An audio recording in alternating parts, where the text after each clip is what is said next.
Speak with Salihu Garba, who is the Director General, Niger State Emergency Management Agency. Thank you for joining us on the news this hour. So last year, we reported developments in Niger where quite a number of lives were lost, properties were destroyed, farmlands also lost to flood. Talk to us about what has happened between that time and now. Thank you very much for linking up with us in Niger State.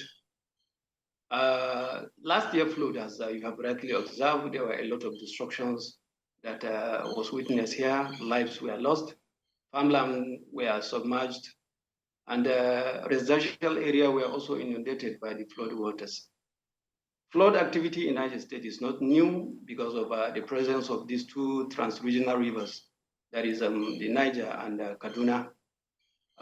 We have over 500 communities that are living on the floodplains of these two major rivers.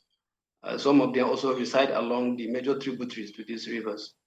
Year in, year out, flood activities is usually witnessed, which is usually marked by colossal loss of properties, particularly farmland.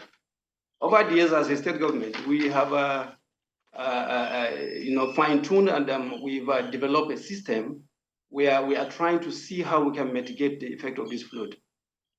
This year is not an exception.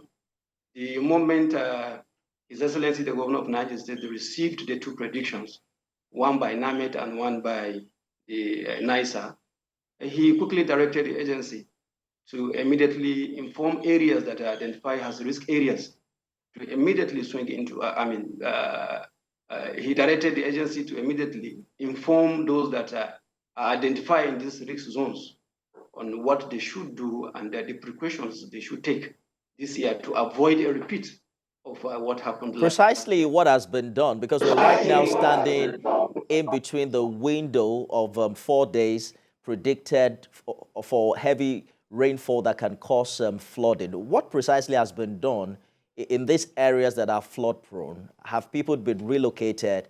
What measures have been taken as we speak? Yes, as I said earlier, His Excellency the Governor of Niger State is personally monitoring the response activities to this flood. So far, upon the receipt of these predictions, we quickly convey a meeting of our structures in this local, that is the identified local government, our structures in those areas, the local government authority, the community leaders in these areas, the CVOs, you understand, that are usually our response partners in these areas.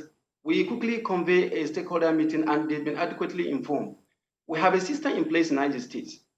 We call it the two abort system. It is a system whereby we have identified a safe ground for these riparian communities. It is a place where they are usually directed to move to during the flood incident. This is to ensure that the most vulnerable members of their family are adequately taken care of. We have also identified safe grounds. These safe grounds are areas in the hinterland where they can also move to.